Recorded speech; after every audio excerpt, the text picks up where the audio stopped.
masuk di kelas kalian ya untuk membawakan materi baru.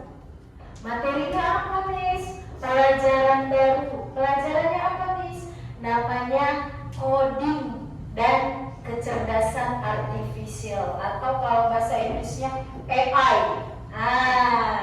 Ini mata pelajaran baru yang akan Sisi sampaikan. Bagaimana kita nanti berpikir secara komputasional.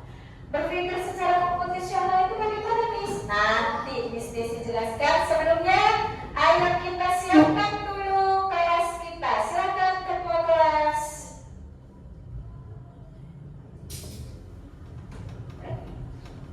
Berdiri, Pak. Enggak, maksudnya disiapkan dulu kelasnya kayak biasa. Berdiri. Berdiri. Siap. Bersampai guru.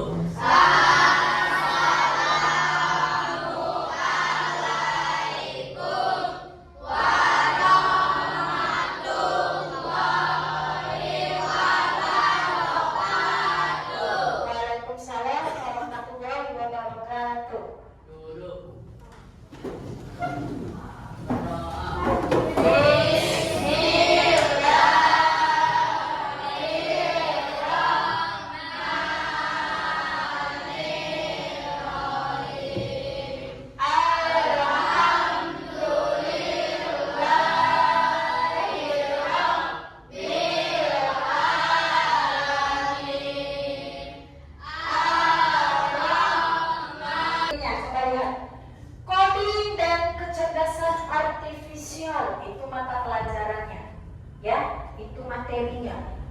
Pelajaran mata pelajarannya. Apa materinya, Miss? Materinya berpikir komputasional. Apa tadi berpikir komputasional? Bagaimana cara kita memecahkan masalah mengikuti sistem kerja komputer. Benar. Oke, kita lanjut. Nah, persepsi. Tadi udah ditunjukkan gambar-gambar ya. Oke, nah tujuan pembelajarannya apa, Miss? Tujuan pembelajaran dari berpikir komputasional adalah siswa paham. Kita paham nih ya. Siswa paham tentang pengertian berpikir komputasional. Tadi udah kasih tahu kan? Lalu siswa dapat memberikan contoh dalam penerapan sehari-hari. Ini tujuan belajar kita hari ini. Dengan siswa dapat menyelesaikan masalah dengan cara berpikir komputasional. Berarti harus ada cara-caranya dalam menyelesaikan masalah. Paham ya? Oke. Nah, berpikir komputasional adalah cara berpikir yang digunakan untuk memecahkan masalah, ya, dengan menggunakan langkah-langkah yang sistematis dan logis. Oke, Adit, coba baca Dit, yang kuat Dit. Cara berpikir yang digunakan untuk memecahkan masalah dengan menggunakan langkah-langkah yang sistematis dan logis. Itu arti dari Berpikir komputasional. benar ya. Jadi kalau ada masalah kita pecahkan pakai langkah-langkah. Nah, itu merupakan salah satu pengertian dari berpikir komputasional. Nah, ayo baca. Siapa yang disuruh baca ya? Kakak, baca Kak. Kakak baca Kak. Baca. Iya Kakak. Komponen utama ya Kak. Kuat, baca. Orang punya, siapa yang gak rambut? Kakak, ya. Tinggal baca aja yuk. Komponen utama dalam berpikir komputasional. yang pertama, Dekomposisi. yang kedua, Pengenalan pola. yang ketiga, Abstraksi. dan yang keempat. Algoritma. Iya, jadi berpikir secara komputasional itu dia punya 4 komponen. Bukan tiba-tiba langsung jadi dia ada 4 komponen. Dan yang pertama dekomposisi, yang kedua pengenalan pola, yang ketiga abstraksi, yang keempat algoritma. Apa itu Miss maksud dari keempat komponen ini? Ayo selanjutnya. Siapa yang mau baca? Dekomposisi, apa itu? Ayo, silakan angkat tangan. Ayo jangan. Ayo aktif dia. Ayo silakan silakan baca. Ayo. Wah. Dekomposisi apa itu? Dekomposisi adalah memecahkan suatu masalah atau tugas menjadi masing bagian-bagian kecil yang lebih mudah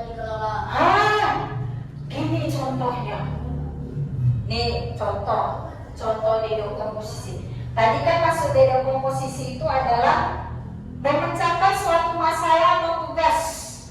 Masalahnya besar, mau kita pecahkan menjadi bagian yang kecil.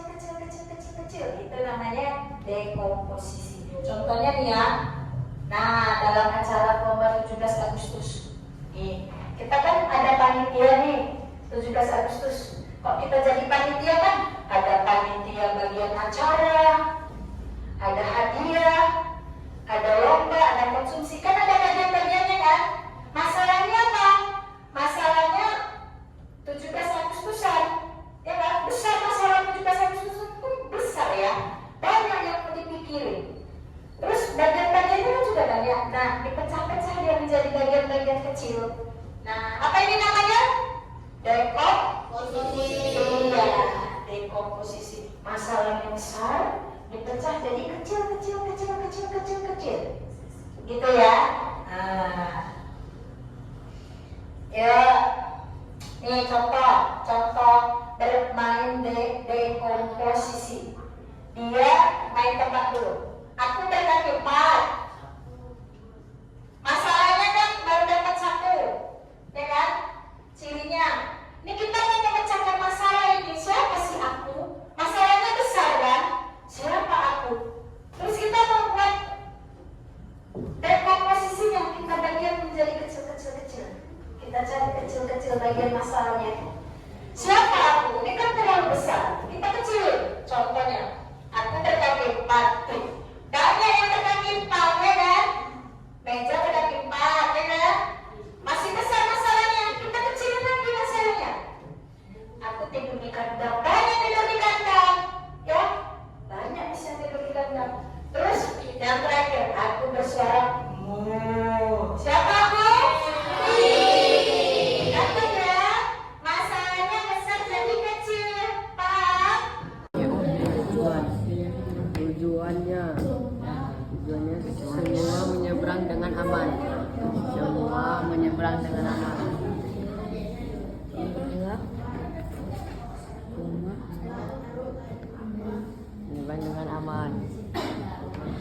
Oke, baik. Sekarang kita akan melihat hasil kerja kelompok dari perwakilan kelompok teman-teman kita yang lain ya. Dari kelompok 2 kasih tepuk tangan dulu dong. Ayo. Nah, siapa yang mau jadi sayur? Iya. Pakai Bang. Yang jadi serigala siapa? Bang. Ini mau jadi domba berarti ya. Oke. Nah, silakan dibaca Bang hasil kerja kelompoknya. Kami dari kelompok 2 akan mempresentasikan hasil kerja kami. Dekomposisi, menguraikan komponen masalah.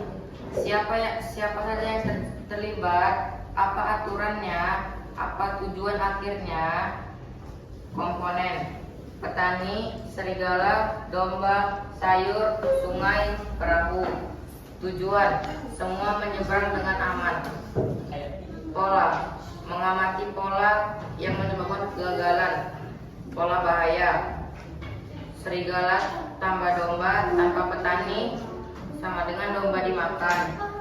Domba tambah sayur tanpa petani sama dengan sayur dimakan. Abstraksi, menyederhanakan persoalan, fokus hanya pada kombinasi yang aman dan urutan yang tidak menyalahi aturan. Abstraksi, hindari kondisi berbahaya dengan memprioritaskan kontrol petani. Fokus hanya pada barang bawaan dan kondisi aman. Tiap langkah sampai semua diseberang. Oke, sekarang di bagian Algoritma. Nah, algoritmanya bagaimana caranya? Ayo kita praktekkan. Tadi kan waktu di video itu selalu gagal ya. Ini kira-kira gagal nggak dipraktekin di kelompok 2-nya? Ya, silakan kelompok 2. Yuk, bacakan dulu, Bang. Petani mana petani? Petaninya satu lagi lah. Petani sini, Bang. Kamu Bang petaninya. Oh, dia mau. Ya. Kamu jadi petani ya? Ya, kamu jadi petani. Seberangkan dulu semuanya di sini. Semuanya di sini. Ya. Nah, kamu jadi petani. Nah, kalau kira-kira kamu jadi petani, bagaimana nih nyeberangkan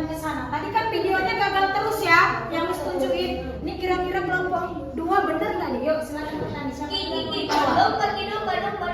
Baca, baca. Langkah solusi aman. Dengerin langkah temannya. Langkah solusi aman. Pertama, petani menyeberang dengan domba. Petani menyeberang dengan domba. Mana domba? Pegang dombanya.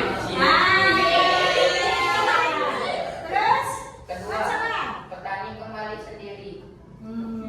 Angkat sayur. Ketiga, petani menyeberang dengan serigala. Mana serigalanya? Oke. Terus, Pak? Keempat, petani kembali awal dengan domba. Kembali dulu dompetnya di bawah lah. Bawa lagi dompetnya kemari bang. Kan jadi makan dia ya kan? Terus Kelima, petani menyeberang dengan sayuran. mana sayuran? Keenam, petani kembali sendiri. Ketujuh, petani menyeberang terakhir kali dengan domba. Bawa dombanya. Oke, benar nggak? Benar. Berapa semuanya udah benar ya?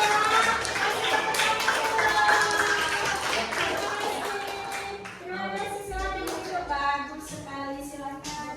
Bagus sekali, kelompok 2 ya. Sama semua ya, kelompok.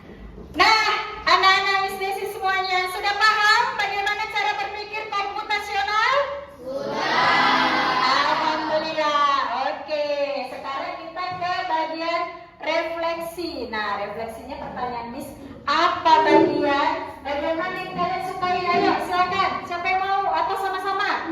Bagian yang mana? Ya, silakan Bang. Bagian mana Bang yang suka? Yang memperagakan apa tadi? Ya. Iya, memperagakan nyebrang ya. Nyebrang bagiannya memperagakan nyebrang ke algoritma cara menyeberangkan bagian-bagian yang satu ke bagian-bagian yang lain tanpa harus memakan satu sama lain. Benar? Iya, benar ya. Itu yang kalian sukai pastinya ya kan? Oke, nah pertanyaan bisnis yang terakhir sebelum kita tutup. Apakah kalian suka hari ini? Sangat kalian belajar coding dan kecerdasan artifisial tentang materi berpikir komputasional senang? Oke, untuk itu kita tepuk tangan semua di Maria. Karena senang ya, semuanya happy, semuanya senang. Nah, untuk pertemuan berikutnya kita akan mempelajari masih tentang mata pelajaran coding dan kecerdasan artifisial. Kita akan mempelajari tentang etika dan adat penggunaan AI. Ada etikanya, ada adatnya. Bagaimana? Kita akan berjumpa di pertemuan berikutnya. Wassalamualaikum warahmatullahi wabarakatuh.